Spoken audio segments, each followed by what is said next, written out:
17 अगस्त तिथि सावन का तीसरा सोमवार। आज की देश दुनिया राजनीति शेयर बाजार मौसम से जुड़ी फटाफट 10 खबरें देखने के लिए हिंदी में मेरे साथ जुड़े रहिए। खबरों को स्टार्ट करते हैं। केंद्रीय गृह मंत्री अमित शाह ने कांग्रेस नेता सोनिया गांधी पर वंदे मातरम का अपमान करने का लगाया गंभीर आरोप। एक जनसभा में कहा कि कांग्रेस हमेशा देश के राष्ट्रीय प्रतीकों का अनादर करती आई और इसके लिए इस पाप के लिए जनता उन्हें कभी माफ नहीं करने वाली। इसके साथ ही बीजेपी नेताओं ने इस मुद्दे को लेकर सोनिया गांधी के खिलाफ शिकायत भी दर्ज कराई। दूसरी तरफ जबकि कांग्रेस ने इस आरोप को पूरी तरीके से सिरे से खारिज कर दिया।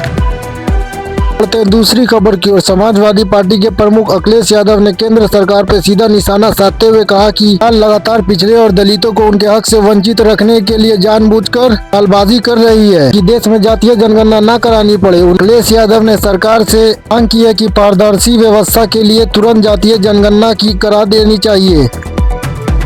करते अगले खबर की ओर, जहां राहुल गांधी ने अंकिता भंडारी के परिवार से की मुलाकात। परिवार से मुलाकात के बाद राहुल गांधी ने सोशल मीडिया पे लिखा कि इस जघन्य अपराध में 4 साल बीत चुके हैं, लेकिन अब तक कोई परिवार को आज भी इंसाफ के लिए भटकाया जा रहा है। साथ ही राहुल गांधी ने आरोप लगाया कि बीजेपी आरोपी को बचाने के लिए जांच शुरू होने से पहले ही रिजॉर्ट के कमरे को गिरा दिया गया था। आपको याद होगा कि अंकिता भंडारी हिमाचल में एक रेस्टोरेंट में काम करने वाली लड़की थी। बढ़ते अगली खबर की ओर, जहां झारखंड में विभिन्न सरकारी भर्ती परीक्षाओं के कथित धांधली अनियमितताओं के लिए छात्रों का गुस्सा फूट पड़ा। छात्रों ने रांची में बड़े पैमाने पर विरोध प्रदर्शन करते हुए मुख्यमंत्री हेमंत सोरेन के इस्तीफा की मांग कर रही है। आंदोलनकारियों ने कांग्रेस से जेएमएम गठबंधन सरकार से अपना समर्थन वापस लेने को कहा है और 20 अगस्त से मुख्यमंत्री आवास को घेराव करने का ऐलान भी किया है।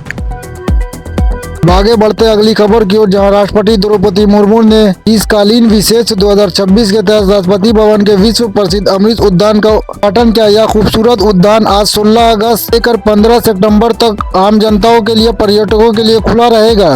लोग ऑनलाइन पोर्टल के माध्यम से अपना स्टॉल बुक करके इसके देखने जा सकते हैं। पर्यटकों की सुविधा के लिए केंद्रीय सचिवालय ने शटल बस सेवा शुरू की गई है। खबर उत्तर प्रदेश से, जहां उत्तर प्रदेश के वाराणसी में लाल बहादुर शास्त्री इंटरनेशनल एयरपोर्ट पर उस समय हड़कंप मच गया जब एयर इंडिया की फ्लाइट मुंबई से जा रही अहमदाबाद के एक यात्री को पिस्टल से अचानक गोली चल गई। यात्री ने अपनी लाइसेंसी पिस्टल और मैगजीन नियमों के तहत डिक्लाइन किया था, लेकिन चेकिंग के दौरान दुर्घटनावश फायर हो गया। गोली जमीन से टकराकर छिटकी, जिसके चपेट में आने से 2 लोग गंभीर रूप से घायल हो गए।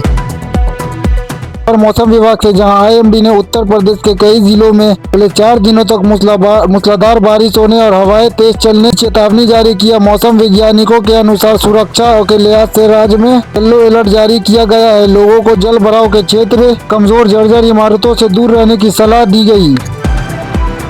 एशिया का मिनासा पर्याय द्वीप लगातार आ रहे शक्तिशाली भूकंपों पूरी तरह दहल उठा है। रविवार को 16 अगस्त को वहां 6 तीव्रता की एक बड़ा भूकंप दर्ज किया गया। इसके ठीक एक दिन पहले ही आए 7 और 6.5 तीव्रता के विनाशकारी भूकंपों के कारण अब तक 40 से अधिक लोगों की मौत हो चुकी है। इसके अलावा भारी जान माल का नुकसान भी हुआ है।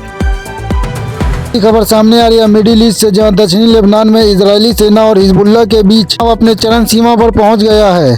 एक और इजराइल द्वारा किए गए हवाई हमले में 3 बच्चे और 1 महिला समेत कम 11 आम नागरिक शहीद हुए हैं। दूसरी तरफ हिजबुल्लाह ने इस हमले की कड़ी निंदा करते हुए इजराइल के वीर परिणाम भुगतने और जवाबी कार्रवाई करने की चेतावनी दी है।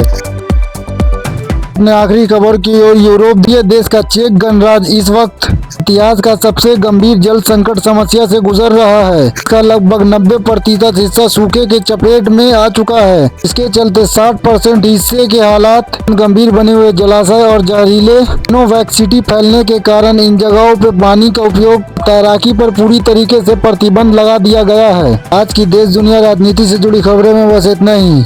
हिंदी में देश दुनिया का समाचार देखने के लिए चैनल को सब्सक्राइब करें।